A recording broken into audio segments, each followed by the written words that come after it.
Inner ring road కేసుకు సంబంధించి CID charge sheet దాఖలు చేసింది. విజయవాడ ఏసీబీ ట్రయల్ కోర్టులో ఛార్జ్ షీట్ సమర్పించింది. ఏపీ క్యాపిటల్ రీజియన్ డెవలప్మెంట్ అథారిటీకి చంద్రబాబు మాజీ మంత్రి నారాయణ చైర్మన్, వైస్ చైర్మన్ గా ఉన్నారని సిఐడి ఛార్జ్ షీట్లో పేర్కొంది. అలాగే రియల్టర్ సోదరులు లింగమనేని రాజశేఖర్, లింగమనేని రమేష్ ను ప్రధాన నిందితులుగా పేర్కొంది సిఐడి.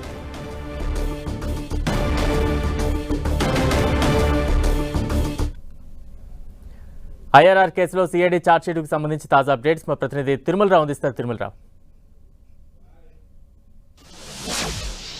బలరాం, ఏదైతే ఉందో ఐఆర్ఆర్ కేసులో సంబంధించి ఈరోజు విజయవాడ ట్రయల్ కోర్టులోని సిఐడి కోర్టులో ఛార్జ్షీట్ అయితే దాఖలు చేయడం జరిగింది. ఈ కేసు సంబంధించి అదేవిధంగా ఎవరైతే ఉన్నారో నారా చంద్రబాబు నాయుడు, అదేవిధంగా నారాయణ సంబంధించి అనేక అక్రమాలకు పాల్పడ్డారు. దీనికి సంబంధించి రాష్ట్ర ఖజానాకు కోట్ల రూపాయలు గొండు కొట్టే విధంగా వ్యవహరించారు. లింగంనేని సంబంధించి సోదరులకు లబ్ధి చేకూర్చే విధంగా వ్యవహరించారంటూ ఛార్జ్షీట్లో పేర్కోవడం జరిగింది. దీనికి తోడు ఎవరైతే ఉన్నారో నారా చంద్రబాబు తనయుడు నారా లోకేష్ సంబంధించి హెరిటేజ్ సంబంధించి కంపెనీకి సంబంధించి వీళ్ళు లబ్ధి చేకూర్చే విధంగా అలైన్మెంట్ మార్చారని చెప్పేసి ఛార్జ్షీట్లో పేర్కొన్నారు.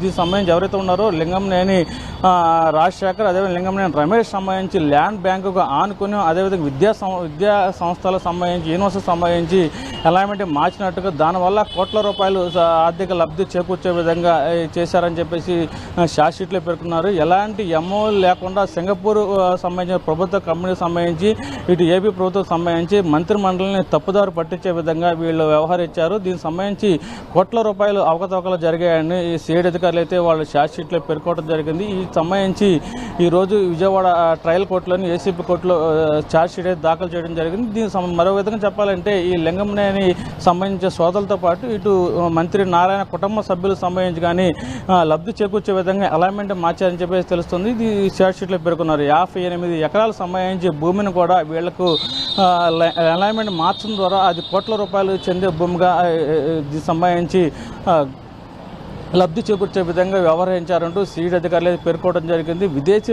కంపెనీలకు సంబంధించి కానీ ఇటు సింగపూర్ కంపెనీలకు సంబంధించి కానీ వీళ్ళకి సంబంధించి ఇటు భారత ప్రభుత్వానికి తెలియకుండా దీనికి సంబంధించి అలైన్మెంట్ మార్చారని, దీనికి సంబంధించి కోట్ల రూపాయలు లబ్ధి చేకూర్చే విధంగా వ్యవహరించారని చెప్పేసి అయితే సిఐడి అధికారులు ఛార్జ్షీట్లో పేర్కొన్నారు. ఇప్పటికే ఈ ఛార్జ్షీట్ సంబంధించి ట్రయల్ కోర్టులో అయితే సమర్పించడం జరిగింది. బలరాం, తిరుమలలో ఐఆర్ఆర్ కేసును ఎదుర్కొనేందుకు టీడీపీ ఏ రకంగా సన్నద్ధం అవుతోంది? దీనికి సంబంధించిన అప్డేట్స్ ఉన్నాయా? నాయకులు స్పందిస్తూ ఉన్నారా? ఇప్పటికే ఏదైతే ఉందో మొదటి నుంచి టీడీపీ నాయకులు అయితే ఒకటే చెప్పడం జరుగుతుంది, ఇది అలైన్మెంట్ ఇన్నర్ రింగ్ రోడ్ అనేది లేదు, ఇది అలైన్మెంట్ ఎక్కడి నుంచి వస్తుందని చెప్పేసి టీడీపీ నాయకులు అయితే ఇప్పటికే చెప్పడం జరిగింది. టీడీపీ అడ్వకేట్స్తో కూడా మనం కొంతమందితో మాట్లాడడం జరిగింది. ఇది అలైన్మెంట్ సంబంధించి ఎలాంటి కోర్టులో అయితే చెల్లుబాటు కాదు, కేవలం కావాలనే కక్షపూరితంగా వ్యవహరిస్తున్నారు. ఇది మేము కోర్టులో ఛార్జ్షీట్ ట్రయల్ ఏసీబీ కోర్టులో ఛార్జ్షీట్ వేశారు, దీని మీద మేము ఇంకా న్యాయ పోరాటం చేయడానికి సిద్ధంగా ఉన్నామని చెప్పేసి టీడీపీ సంబంధించిన న్యాయవాదులే చెప్పడం జరుగుతుంది. ఇది సంబంధించి ఎలాంటి పేపర్ మీద లేదు, ఎలాంటి లేదు, కానీ దీన్ని కావాలనే కొంతమంది చంద్రబాబుని ఇబ్బంది పెట్టే విధంగా వ్యవహరిస్తున్నారని చెప్పేసి ఇది కోర్టు దృష్టికి తీసుకెళ్తామని చెప్పేసి ఇప్పటికే దీనికి సంబంధించి చెప్పడం జరుగుతుంది. Balaram, right, thank you Tirumalarao.